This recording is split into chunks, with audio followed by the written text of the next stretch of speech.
اعوذ باللہ من الشیطان الرجیم، بسم اللہ الرحمن الرحیم۔ اللہ تبارک تعالیٰ نے اپنے کلام مقدس میں ہم انسانوں کو یہ سندیش دیا ہے اپنے پیارے نبی جناب محمد مصطفیٰ صلی اللہ علیہ وسلم کے ذریعے کہ بچاؤ اپنے آپ کو، اہل عیال کو، عزیز و اقارب کو اس جہنم کی آگ سے جس کے ایندھن انسان اور پتھر ہوں گے۔ یعنی اللہ تبارک تعالیٰ نے ہر انسان کو اور جو ایمان لایا ہر مسلمان کو یہ ذمہ داری دی ہے کہ وہ سارے انسانی ذات کو دوزخ کی آگ سے بچائیں، جس کے بارے میں اللہ تبارک تعالیٰ نے اعلان کر دیا ہے کہ اس دوزخ کی آگ میں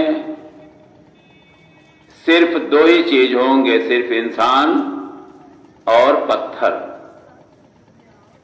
اور دونوں جلیں گے۔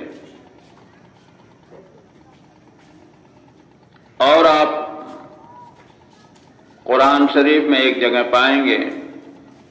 کہ اللہ تبارک تعالیٰ اس قوم کی حالت تب تک نہیں بدلتا جب تک کوئی قوم اپنی حالت بدلنے کے لیے کوشش نہ کرے، اپنی حالت بدلنے کے لیے کوشش نہ کرے۔ اس کو آپ دوسرے لفظوں میں سمجھیں کہ ہم صرف زبان سے یہ کہتے رہیں کہ اللہ تبارک تعالیٰ ہمیں نماز کی توفیق دے، اللہ تبارک تعالیٰ ہمیں روزے کی توفیق دے، اللہ تبارک تعالیٰ ہمیں حج کرنے کی توفیق دے، اور اس کے لیے جو کوشش بتائی گئی ہے وہ ہم نہ کریں، تو صرف دعا مانگنے سے کچھ بھی حاصل نہیں ہوگا۔ دعا یقیناً اللہ تبارک تعالیٰ قبول کرتا ہے، بشرطے کہ اس کے لیے انسان کوشش کرے۔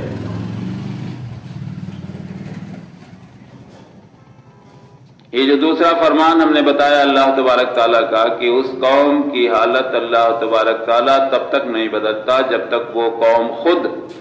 اپنی حالت بدلنے کے لیے کوشش نہ کرے۔ آپ جب قرآن کا مطالعہ کریں گے تو پائیں گے تمام پچھلی قوموں پر طرح طرح سے عذاب آیا ہے، اور ایسے ایسے عذاب آئے ہیں کہ 7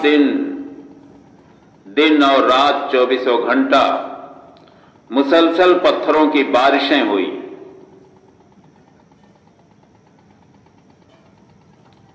بادل گر رہا ہے، لوگوں نے یہ سمجھا کہ آج بارش ہوگی اور تپش سے ہمیں آرام مل جائے گا، لیکن وہ بادل جب برسنا شروع ہوا تو طوفان کی شکل اختیار کر لیا، اور لوگ جہاں تھے وہیں پر کھجور کے پیڑ کی طرح بکھر گئے۔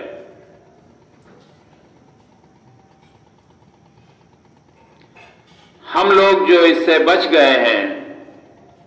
وہ قربان جائیے اللہ کے نبی صلی اللہ علیہ وسلم کی ذات مبارک کو کہ آپ نے اللہ تبارک تعالیٰ سے دعا کی تھی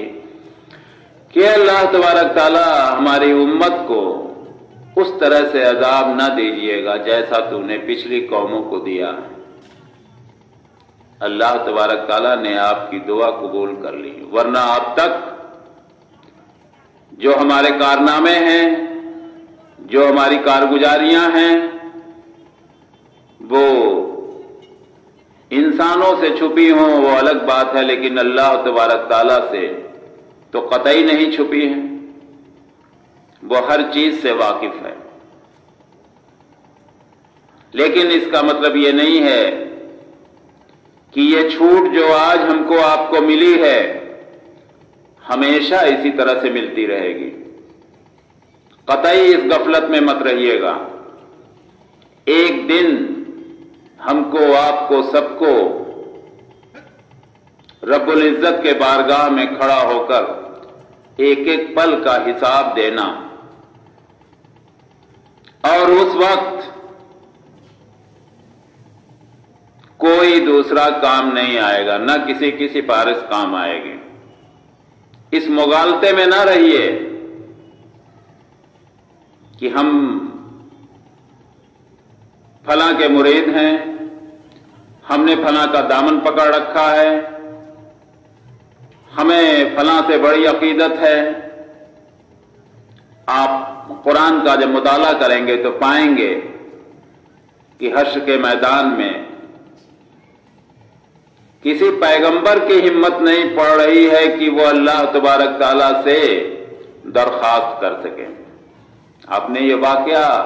علماء حضرات سے سنا ہوگا باقاعدہ، تو پھر اور لوگوں کی کیا بساط۔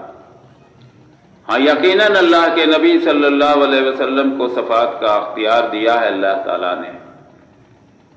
لیکن وہ کس کے بارے میں دیا ہے یہ طے کرنا اللہ تبارک تعالیٰ کا کام ہے۔ سلیکشن پیغمبر حضرات اپنی طرف سے نہیں کریں گے، اللہ تبارک تعالیٰ موحد بندوں کو چھانٹ کر الگ کر دے گا،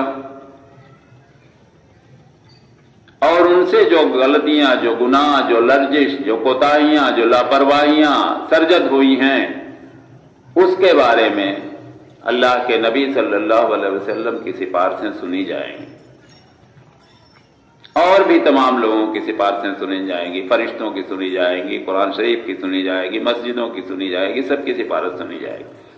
لیکن سب کے ساتھ کنڈیشنل یہ ہے کہ وہ طے کرے گا اللہ تبارک تعالیٰ کی کس کے بارے میں آپ سفارش کریں۔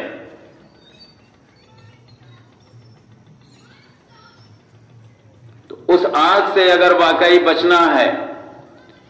اور اپنے خاندان اور عزیز و اقارب کو بچانا ہے تو ہمارے آپ کے پاس بہت کم وقت بچا ہے، نہ جانے کس گھڑی کس کا بلاوا آ جائے کسی کو خبر نہیں ہے، بس اس کی خبر ضرور ہے کہ بلاوا آ کر رہے گا اور جانا سب کو پڑے گا، حساب کتاب سے سب کو گزرنا پڑے گا، اور جب اس حقیقت سے ہر انسان واقف ہے، ہر مسلمان واقف ہے کہ ہم کو مرنا ہے اور اللہ کے روبرو کھڑا ہونا ہے، باوجود اس کے اتنی غفلت، اتنی لاپرواہیاں، اتنی کوتاہیاں کہ آپ بستی میں نکل جائیے تو سمجھ میں ہی نہیں آتا کہ یہ مسلموں کی بستی ہے۔ اذان ہو رہی ہے، اپنی گپیں تک نہیں بند کرتے لوگ، بچے کھیل میں مصروف ہیں، کوئی ٹوکنے والا نہیں ہے کہ بیٹا یہ کیا کر رہے ہو، چلو مسجد چلو، نماز کا ٹائم ہو گیا۔